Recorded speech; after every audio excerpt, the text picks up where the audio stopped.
connaissance de l'existence d'armes armées soutenant Ouattara. President, sorry to I don't, interrupt. but I don't know. I don't know what. Le juge président. Je ne sais pas pourquoi vous prenez la parole ici, Maître Knops. Avec tout le respect que je vous dois, si la Chambre ne permet pas à la défense d'avancer ses hypothèses aux témoins, le juge président, ici vous exagérez. Retenez-vous. Je viens de dire simplement que ce qui vient d'être avancé n'est pas une question.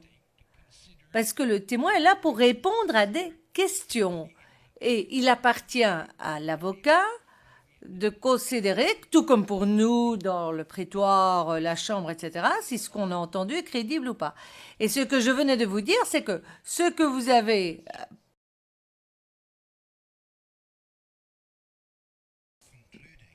Monsieur le Président, mais c'est une question que je posais aux témoins, à savoir, je tirais les conclusions en disant que ce que le témoin est en train de dire n'est en réalité pas possible. Et c'est vrai que c'est l'hypothèse que j'avance et que je soumets au témoin pour lui donner l'occasion de réagir. Maintenant, je suis tout à fait prêt à continuer mes interrogations et mes autres questions, sans pour autant que ici il soit amené à répondre à la question que je lui pose. Le juge président, le problème, c'est que ce n'est pas une question, Maître Oshie, ce n'est pas une question parce qu'il n'y a pas de point d'interrogation, mais c'est une hypothèse que je lui soumets. Monsieur MacDonald. Monsieur le Président, puis-je intervenir et peut-être un peu aborder une certaine lumière? Je crois que la culture de Maître Oshie, à laquelle d'ailleurs participe Maître Knops, est l'illustration du système common law. Dans notre système, il ne faut pas avancer votre hypothèse. Vous avez posé vos questions, vous avez eu vos réponses, et dans votre discours de clôture, il vous appartient de dire que pour vous, ce témoin n'est pas crédible parce qu'il y avait contradiction dans sa déposition, c'est tout. En tous les cas, entre-temps, le témoin a répondu. Il a répondu. Et à la lumière des directives que nous avons reçues et à la lumière de la marge de manœuvre que nous avons eue, il est clair que nous ne devons pas ici présenter notre argumentaire ou nos hypothèses aux témoins. Et tout ça fait partie du discours de clôture. Maître Chibia, je vais poursuivre, Monsieur le Président.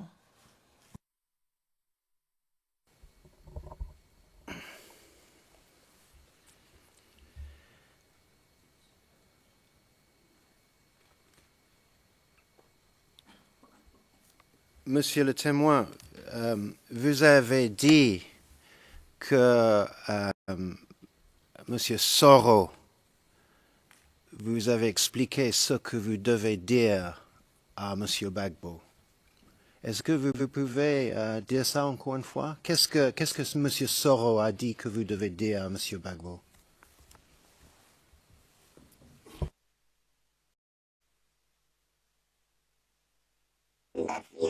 Je vous ai dit que Soro a lancé un message à la radio de l'ONUCI demandant aux gens du RHDP de se retrouver devant la RTI et de montrer à Gbagbo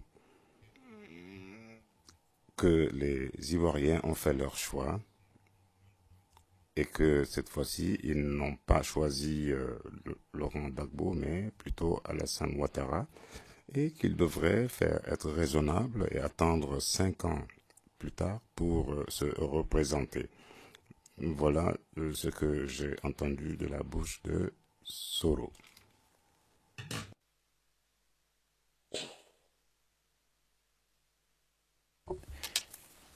Et pour faire ce message au président Gbagbo, est-ce que vous avez pris les placards à cette démonstration avec les messages dessus?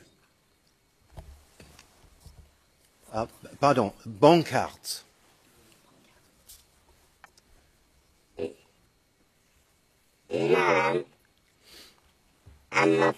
Non, nous n'avions pas de pancarte. Nous avions levé la main pour montrer que nous manifestions les mains nues et de demander à M. Laurent Gbagbo d'attendre 5 ans pour se représenter. Nous n'avions pas de pancarte.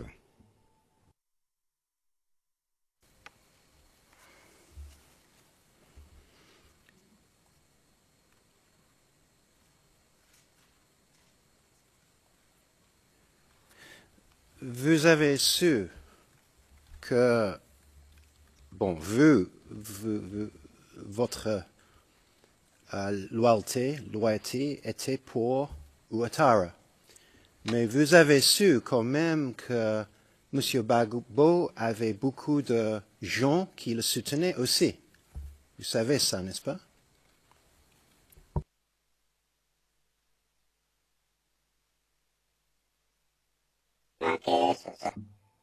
Il ne s'agit pas d'une polémique. Je pense que Laurent Gbagbo est présent. Si vous êtes dans un pays et que la population te suive, vous devez savoir ce qui se passe. Vous n'êtes pas le seul président. Il n'était pas le seul président.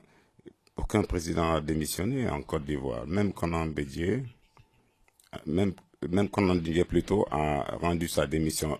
Si une partie de la population ne veut plus de vous, vous devez quitter le pouvoir et revenir à la raison. Mais quand vous voyez les gens mourir et que vous insistez, même lorsque vos 2 enfants s'entretuent ou essaient de s'entretuer, il faudrait trouver une solution. Il est là, présent au prétoire. Donc pourquoi on a coupé la presse internationale? C'est eux qui auraient pu lui donner des conseils. Et pourquoi donc s'est-il privé de cette... priver tout le monde de la presse internationale? Lui, en tant que patron, il ne peut pas prendre un apprenti comme conseiller. Cela ne mène absolument nulle part. Donc, il est présent au prétoire. Tous les problèmes qui se sont posés, il le connaît. Le problème, c'était lui. Il savait comment résoudre.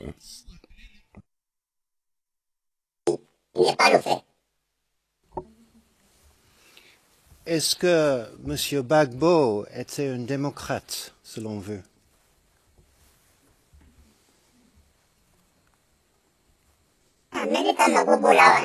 Cela ne me préoccupe pas. Moi, je sais combien de gens sont morts. C'était des personnes, des êtres vivants. Aujourd'hui, il a pris des avocats. Il a insulté les Français. Aujourd'hui, il est défendu par des Français, n'est-ce pas? Comment voulez-vous que je sache? Ma jambe a été fracturée, d'autres ont perdu une jambe, perdu la vue. Et si on lui affligeait le même traitement, est-ce qu'il aurait accepté? Tout le monde peut être fâché, mais lorsque la situation n'est pas contrôlable, il faudrait avoir une perception à l'africaine et ne pas adopter une approche occidentale. Il n'est pas meilleur que Harry Conan Bédié. Pourquoi celui-là a démissionné que lui n'a pas pu le faire?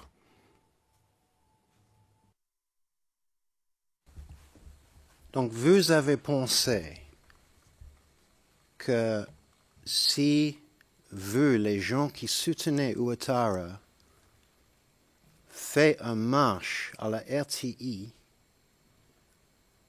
que M. Gbagbo va comprendre et va laisser sa position. C'est ça que vous dites au tribunal, était votre motivation.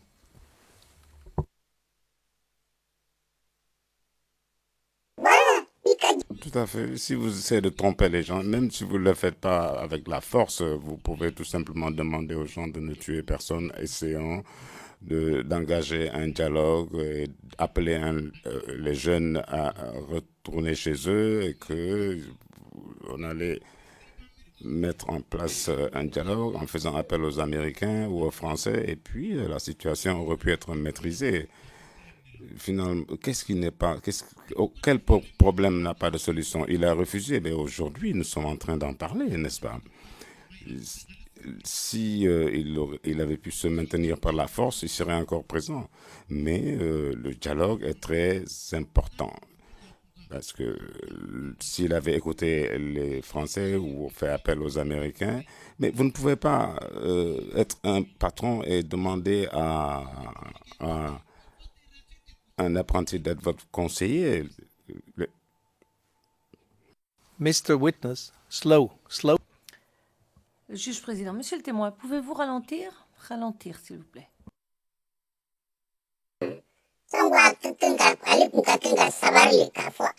Il aurait dû prendre compte de la situation, qu'il y a des morts qui sont des êtres vivants. Il aurait pu dire, voilà, nous allons dialoguer avec les dignitaires et on aurait pu trouver une solution parce que avec le dialogue, tout est possible. On peut trouver une solution. Et vous, comme vous le voyez aujourd'hui, c'est bien ce qu'il essaie de le faire. Parce que si à l'époque il avait fait preuve de raison, aujourd'hui, il aurait pu bénéficier de cette approche. Nul n'est né président. Ce sont les populations qui votent pour que vous deveniez président. Si une partie de la population dit qu'elle ne veut plus de vous, eh bien, il faut être raisonnable. Ou alors, essayer de créer un dialogue et finalement parvenir à un accord. Juge président, encore une fois, monsieur le témoin, je vous en conjure, ralentissez. Parce que sinon, vous savez, tous ces gens là en haut, dans les cabines, qui travaillent pour vous, ben, ils deviennent fous. Monsieur le témoin, essayez de ne pas donner les discours, mais simplement de répondre aux questions. Vous savez, n'est-ce pas, que quand vous allez faire un marche à la RTI, vous savez très bien que M. Gbagbo n'allait pas partir du pouvoir simplement à cause de votre marche. Vous savez ça. Ça, ce n'était pas votre motivation.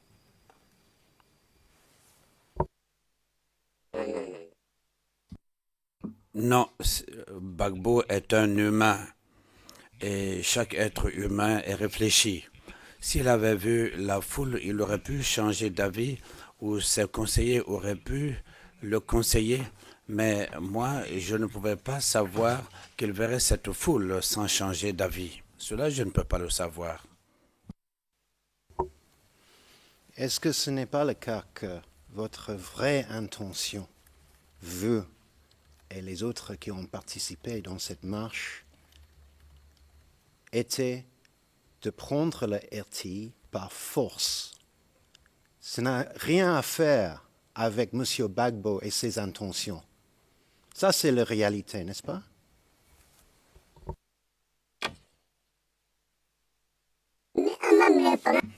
Mais nous allons prendre la RTI par la force avec quoi?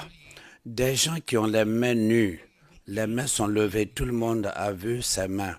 Oui, si les gens avaient des armes ou des armes à feu ou des armes blanches, oui, mais nous n'avions pas d'armes, nous n'avions que les mains nues. Comment aurions-nous pu prendre la RTI par la force? Qu'il y avait les hommes qui étaient armés avec vous. Vous savez ça?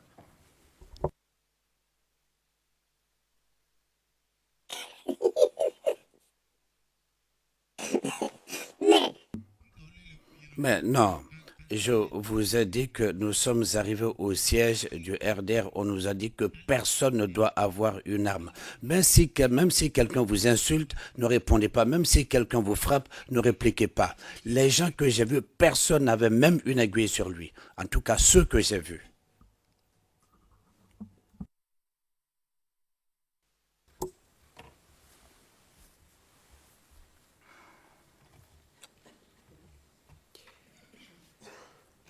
Le message que vous avez parlé de Guillaume Soro, est-ce que ça c'était le seul message de Guillaume Soro que vous avez écouté avant le 16?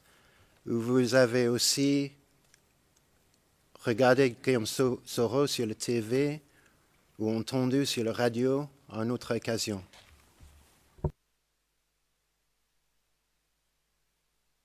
ma foi. Ce jour, toute la presse internationale était coupée, sauf la radio de l'ONUC. Tout ce que j'ai entendu, c'est ce que je vous ai dit. Je n'ai rien entendu d'autre de la bouche de Soro. Et c'est ce que nous avons fait et nous avons marché selon ces consignes. Je n'ai pas entendu autre chose. Même s'il a dit autre chose, je ne l'ai pas entendu. Mais ce que j'ai entendu, c'est ce que je vous ai dit.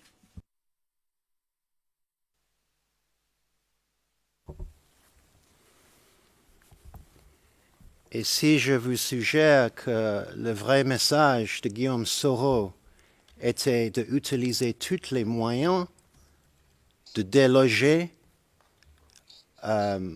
celles qui avaient pouvoir sur le RTI et de prendre le RTI par force, vous n'êtes pas d'accord avec cette suggestion? And I would not agree with this question, I must say. With this, Le président, je ne serais pas non plus d'accord avec cette question. Ce n'est pas une question, à la fois une hypothèse et une... C'est à la fois c'est d'abord une hypothèse, ce n'est pas une question. Je pense qu'un témoin est là pour parler de faits et non pas de sentiments. Il n'est pas là pour parler de pensée, ni de sentiments, mais de faits. Et en fait, il doit répondre, lorsque lui pose une question, il doit répondre sur les faits. Maître Oshie, donc je suis en train de donner aux témoins le message à l'époque de Guillaume Soro.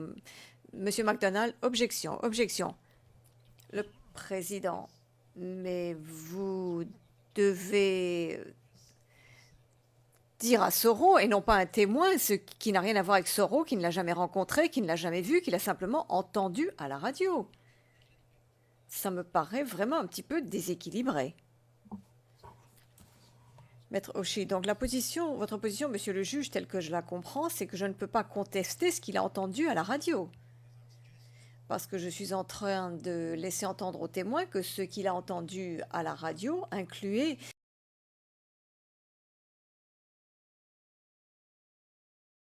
la force, d'avoir recours à la force. Mais je n'ai pas le droit de dire cela aux témoins. Le président, bien entendu que vous pouvez, mais alors, posez-lui la question, demandez-lui si, dans ce qu'il a entendu, il y avait également ce que vous êtes en train de dire qu'il aurait dû entendre.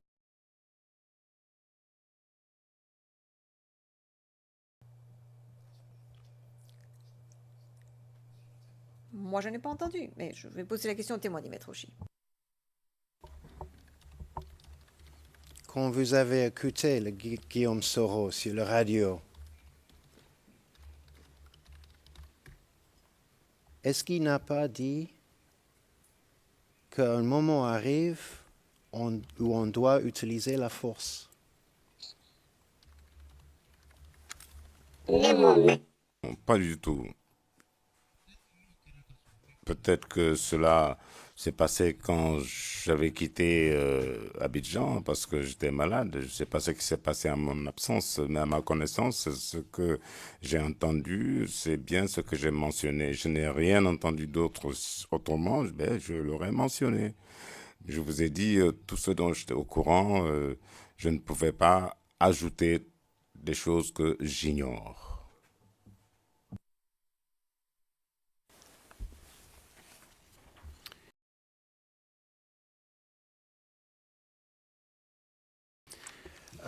Il y aura un argument juridique là-dessus dans une minute, mais je vais vous montrer une vidéo où Guillaume Soro parle et je vais vous demander si ça c'était le message que vous avez entendu.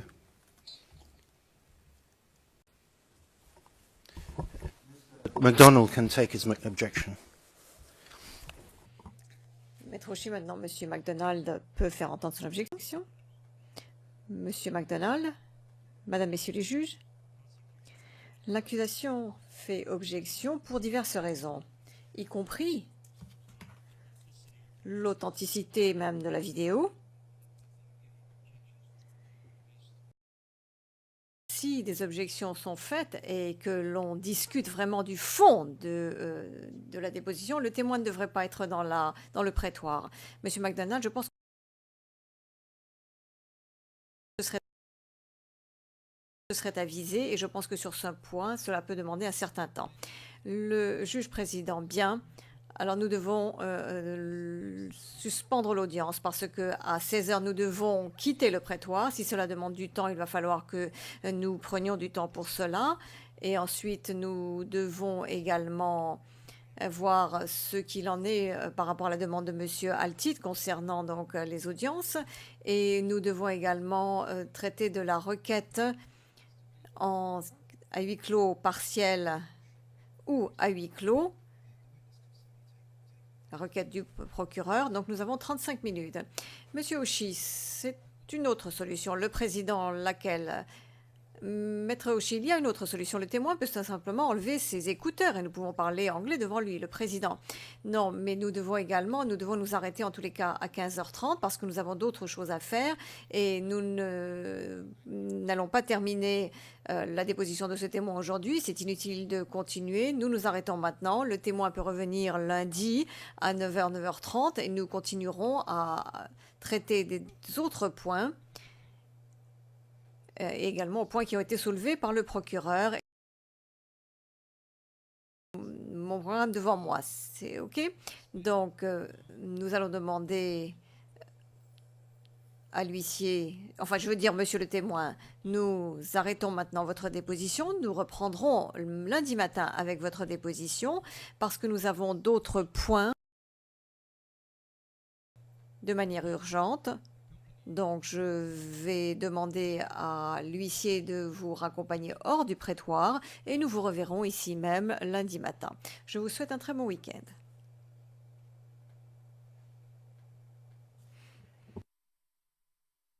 Je vous remercie. J'ai bien compris. CIV-D 15 0001 37 56.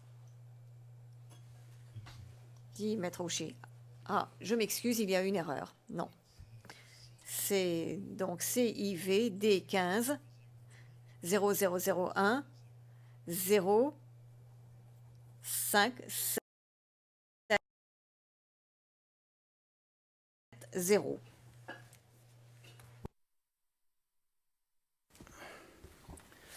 What is the metadata that you have? Monsieur McDonald, quelles sont les métadonnées que vous avez pour cela? Parce que c'est la première chose que nous devons préciser, les métadonnées, parce que cette vidéo figure également sur la liste de la défense de monsieur le président Blégoudet, monsieur McDonald, oui, Blégoudet, si je ne m'abuse, et ils ont différentes métadonnées pour les vidéos. Je vous dirai pourquoi.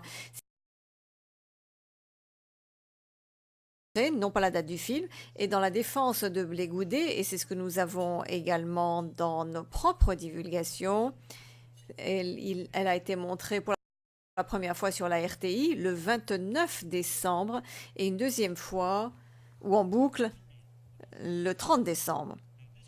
Bien, cette vidéo a été montrée à la confirmation des charges, et ce que je disais simplement, c'est que c'est quelque chose qui a déjà été soulevé à l'époque. Nous pensons et nous arguerons du fait que cette vidéo est... Non, excusez-moi, je baisse le volume, dit Monsieur McDonald. Cette vidéo est un collage, pour ne pas dire montage, d'extraits vidéo qui sont présentés d'une certaine façon pour montrer certaines choses, pas nécessairement telles qu'elles se sont déroulées. Et ce qui est également très important à savoir, c'est que, et c'est là quelque chose que je vous souhaiterais préciser immédiatement pour le compte-rendu d'audience, Force Nouvelle était bien entendu à Abidjan, et nous montrerons pourquoi. Parce que pendant les élections, le FDS du Sud est allé sécuriser le Nord et Force Nouvelle est venu sécuriser les élections à Abidjan. Ça, c'était une entente. Et l'ONU étant bien entendu impliquée. Donc c'est la raison pour laquelle on avait les forces de Force Nouvelle, y compris au Golfe. Mais ceci étant dit, cette vidéo n'a jamais été montrée ni même entendue, disons-nous, sur la RTI ou sur une chaîne de nouvelles avant le 29 décembre, après la marche. Donc c'est ce que nous voulons prouver et ce que nous pouvons prouver. Donc c'est la raison pour laquelle je voudrais, parce que c'est ce que l'équipe de Blegoudéa sur sa liste et l'équipe de la défense Gbagbo a quelque chose de différent et c'est une date estimée. Donc nous avons besoin de certitude quant à la date à laquelle elle a été montrée à la population publique de Côte d'Ivoire, quand, sur quelle chaîne, dans quel contexte, à quelle heure, etc. Parce que juste maintenant, les éléments de preuve que nous possédons montrent autre chose. Pour essayer de comprendre ce que veut M. McDonald. Donc si je comprends bien, la question n'est pas la teneur de la vidéo, mais simplement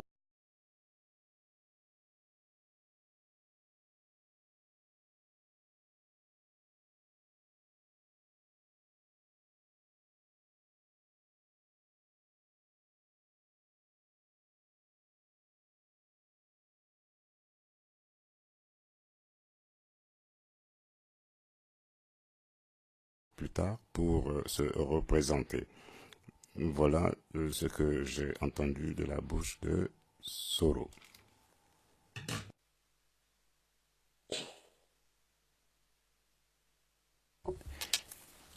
Et pour faire ce message au président Gbagbo, est-ce que vous avez pris les placards à cette démonstration avec les messages dessus? Ah, pardon, bancartes.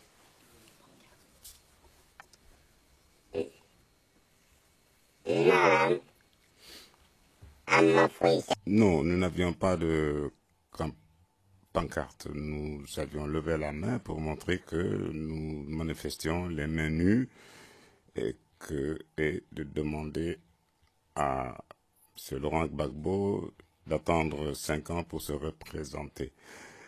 Nous n'avions pas de pancarte.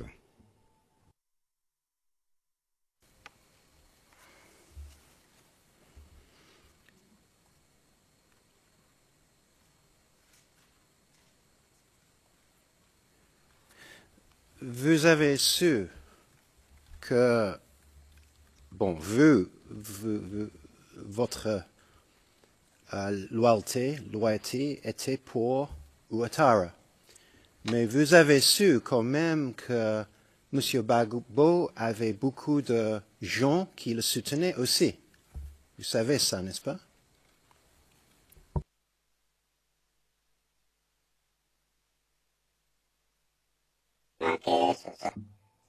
Il ne s'agit pas d'une polémique. Je pense que Laurent Gbagbo est présent. Si vous êtes dans un pays et que la population te suive, vous devez savoir ce qui se passe. Vous n'êtes pas le seul président. Il n'était pas le seul président. Aucun président a démissionné en Côte d'Ivoire. Même Conan Bédié, même Conan Bédié plutôt, a rendu sa démission. Si une partie de la population ne veut plus de vous, vous devez quitter le pouvoir et revenir à la raison. Mais quand vous voyez les gens mourir et que vous insistez, même lorsque vos 2 enfants s'entretuent ou essaient de s'entretuer, il faudrait trouver une solution. Il est là, présent au prétoire. Donc pourquoi on a coupé la presse internationale? C'est eux qui auraient pu lui donner des conseils. Et pourquoi donc s'est-il privé de cette... priver tout le monde de la presse internationale. Lui, en tant que patron, il ne peut pas prendre un apprenti comme conseiller. Cela ne mène absolument nulle part. Donc, il est présent au prétoire. Tous les problèmes qui se sont posés, il le connaît. Le problème, c'était lui. Il savait comment résoudre. Il n'est pas le fait. Est-ce que M. Gbagbo était un démocrate, selon vous?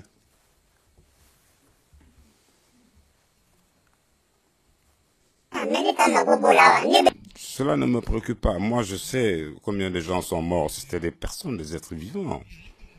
Aujourd'hui, il a pris des avocats, il a insulté les Français. Aujourd'hui, il est défendu par des Français, n'est-ce pas? Comment voulez-vous que je sache?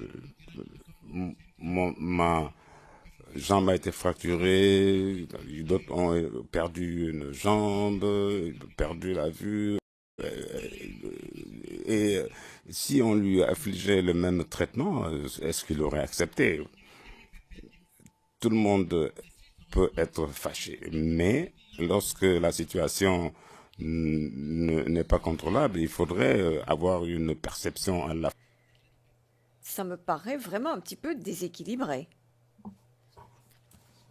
Maître Oshii, donc votre position, monsieur le juge, telle que je la comprends, c'est que je ne peux pas contester ce qu'il a entendu à la radio. Parce que je suis en train de laisser entendre aux témoins que ce qu'il a entendu à la radio incluait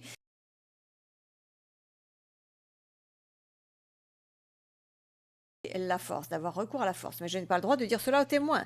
Le président, bien entendu que vous pouvez, mais alors, posez-lui la question, demandez-lui si, dans ce qu'il a entendu, il y avait également ce que vous êtes en train de dire qu'il aurait dû entendre.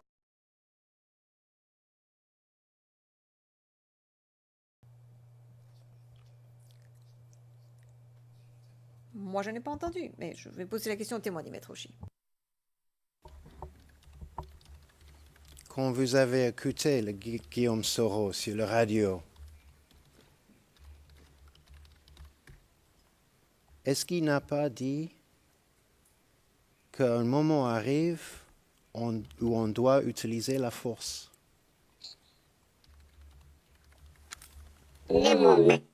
Pas du tout. Peut-être que cela s'est passé quand j'avais quitté Abidjan parce que j'étais malade. Je ne sais pas ce qui s'est passé en mon absence, mais à ma connaissance, ce que j'ai entendu, c'est bien ce que j'ai mentionné. Je n'ai rien entendu d'autre autrement, ben, je l'aurais mentionné. Je vous ai dit tout ce dont j'étais au courant. Je ne pouvais pas ajouter des choses que j'ignore.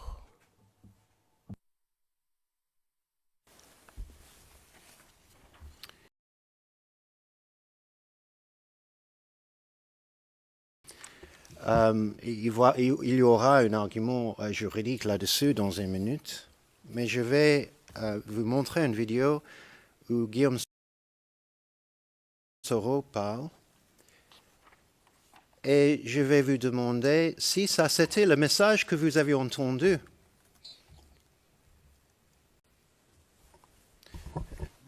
McDonald can take his objection.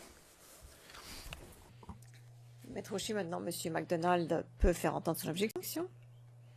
Monsieur MacDonald, Madame, Messieurs les juges, l'accusation fait objection pour diverses raisons, y compris l'authenticité même de la vidéo.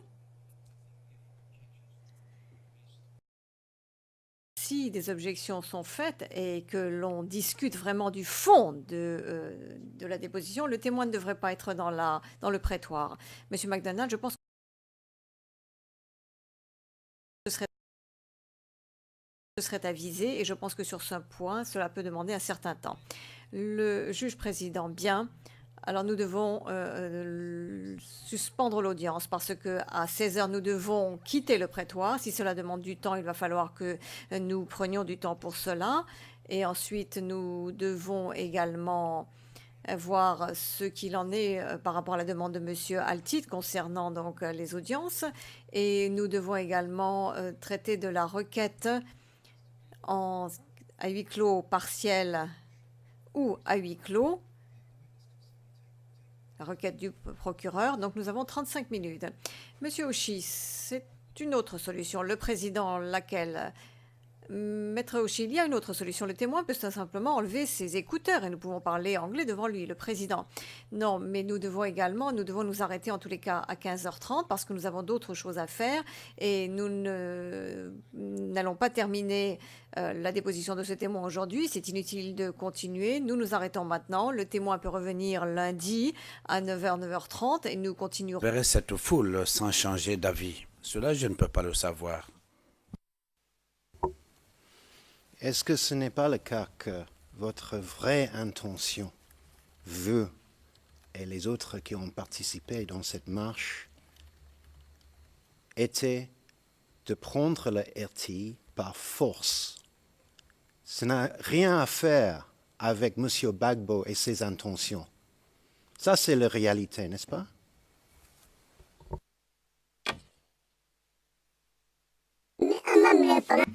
Mais nous allons prendre la RTI par la force avec quoi?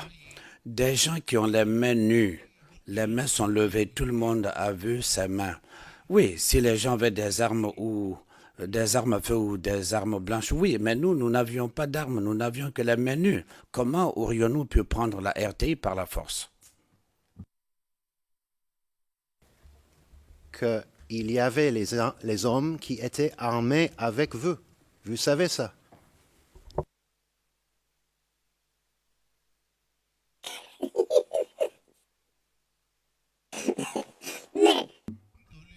Mais non, je vous ai dit que nous sommes arrivés au siège du RDR. On nous a dit que personne ne doit avoir une arme. Même si quelqu'un vous insulte, ne répondez pas. Même si quelqu'un vous frappe, ne répliquez pas. Les gens que j'ai vus, personne n'avait même une aiguille sur lui. En tout cas, ceux que j'ai vus.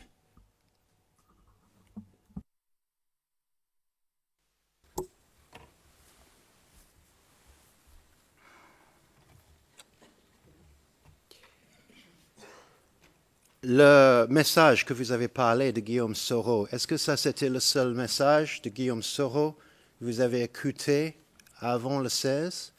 Ou vous avez aussi regardé Guillaume Soro sur la TV ou entendu sur la radio à une autre occasion?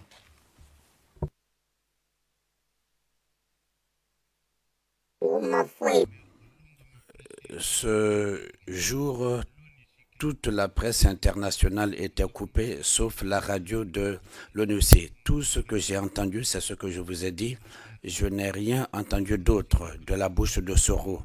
Et c'est ce que nous avons fait et nous avons marché selon ses consignes. Je n'ai pas entendu autre chose. Même s'il a dit autre chose, je ne l'ai pas entendu. Mais ce que j'ai entendu, c'est ce que je vous ai dit.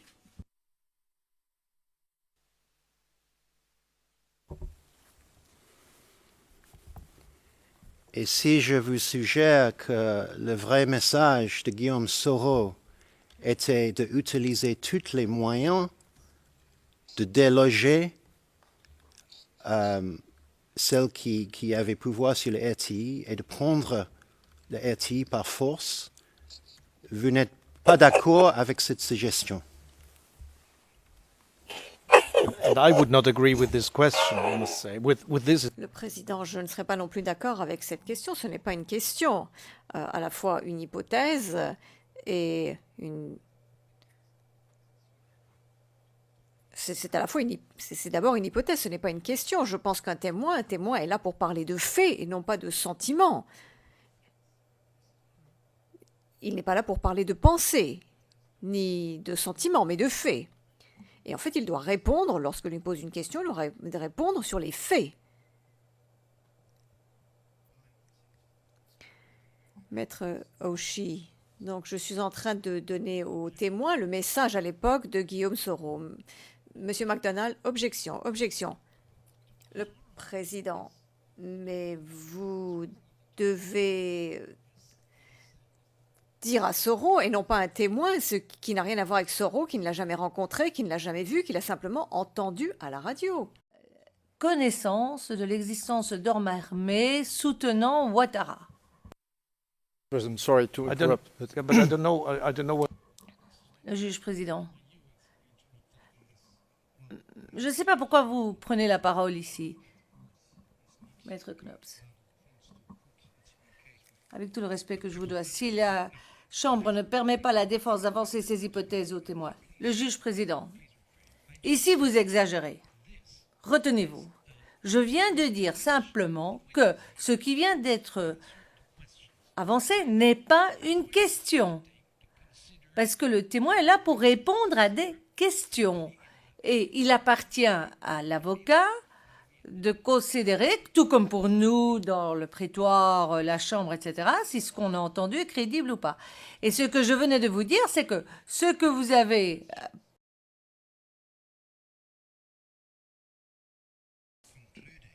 Monsieur le Président, mais c'est une question que je posais aux témoins, à savoir, je tirais les conclusions en disant que ce que le témoin est en train de dire n'est en réalité pas possible. Et c'est vrai que c'est l'hypothèse que j'avance et que je soumets au témoin pour lui donner l'occasion de réagir. Maintenant, je suis tout à fait prêt à continuer mes interrogations et mes autres questions, sans pour autant que ici, il soit amené à répondre à la question que je lui pose. Le juge président, le problème, c'est que ce n'est pas une question, Maître Oshii. Ce n'est pas une question parce qu'il n'y a pas de point d'interrogation. Mais c'est une hypothèse que je lui soumets. Monsieur MacDonald. Monsieur le Président, puis-je intervenir et peut-être un peu aborder une certaine lumière? Je crois que la culture de Maître Oshii, à laquelle d'ailleurs participe Maître Knops, est l'illustration du système common law. Dans notre système, il ne faut pas avancer votre hypothèse. Vous avez posé vos questions, vous avez eu vos réponses, et dans votre discours de clôture, il vous appartient de dire que pour vous, ce témoin n'est pas crédible parce qu'il y avait contradiction dans sa déposition, c'est tout. En tous les cas, entre-temps, le témoin a répondu. Il a répondu. Et à la lumière des directives que nous avons reçues et à la lumière de la marge de manœuvre que nous avons eue, il est clair que nous ne devons pas ici présenter notre argumentaire ou nos hypothèses aux témoins. Et tout ça fait partie du discours de clôture. Maître Chibia, je vais poursuivre, Monsieur le Président.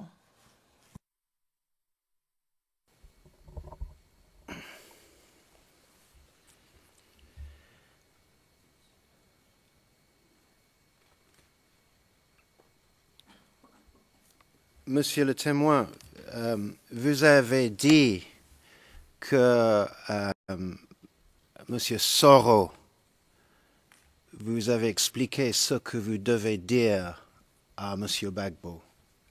Est-ce que vous pouvez dire ça encore une fois? Qu'est-ce que Monsieur Soro a dit que vous devez dire à Monsieur Gbagbo?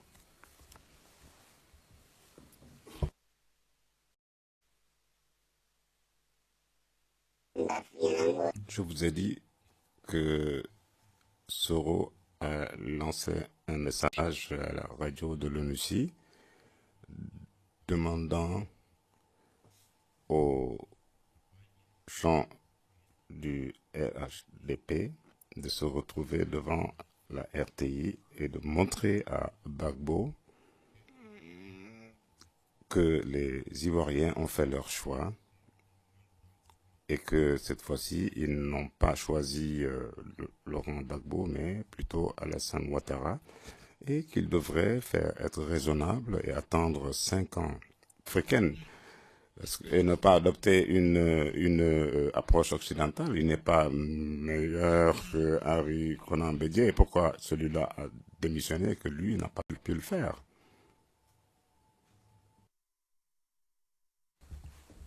Donc, vous avez pensé que si vous, les gens qui soutenaient Ouattara, fait une marche à la RTI, que M. Gbagbo va comprendre et va laisser sa position. C'est ça que vous dites au tribunal. Était votre motivation.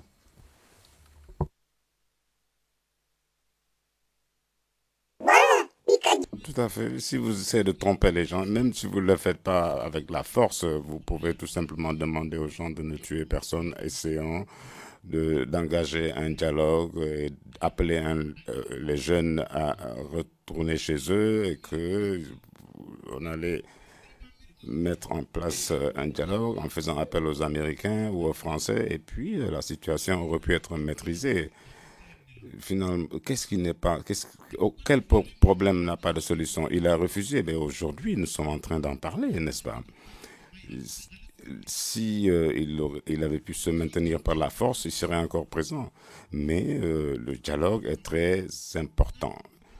Parce que s'il avait écouté les Français ou fait appel aux Américains, mais vous ne pouvez pas être un patron et demander à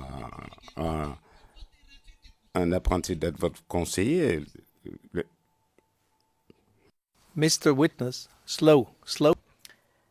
Juge président, monsieur le témoin, pouvez-vous ralentir? Ralentir, s'il vous plaît.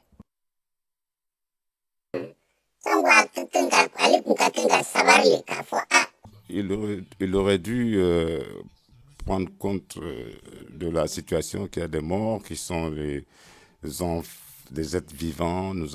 Il aurait pu dire, voilà, nous allons dialoguer avec les dignitaires et on aurait pu trouver une solution parce que avec le dialogue, tout est possible. On peut trouver une solution. Et vous, comme vous le voyez, aujourd'hui, c'est bien ce qu'il essaie de le faire. Parce que si à l'époque il avait fait preuve de raison, aujourd'hui, il aurait pu bénéficier de cette approche. Nul n'est né président. Ce sont les populations qui votent pour que vous deveniez président. Si une partie de la population dit qu'elle ne veut plus de vous, eh bien, il faut être raisonnable. Ou alors, essayer de créer un dialogue et finalement parvenir à un accord. Juge président, encore une fois, monsieur le témoin, je vous en conjure, ralentissez. Parce que sinon, vous savez, tous ces gens là en haut, dans les cabines, qui travaillent pour vous, ben, ils deviennent fous. Monsieur le témoin, essayez de ne pas donner les discours, mais simplement de répondre aux questions. Vous savez, n'est-ce pas, que quand vous allez faire un marche à la RTI, vous savez très bien que M. Gbagbo n'allait pas partir du pouvoir simplement à cause de votre marche. Vous savez ça. Ça, ce n'était pas votre motivation.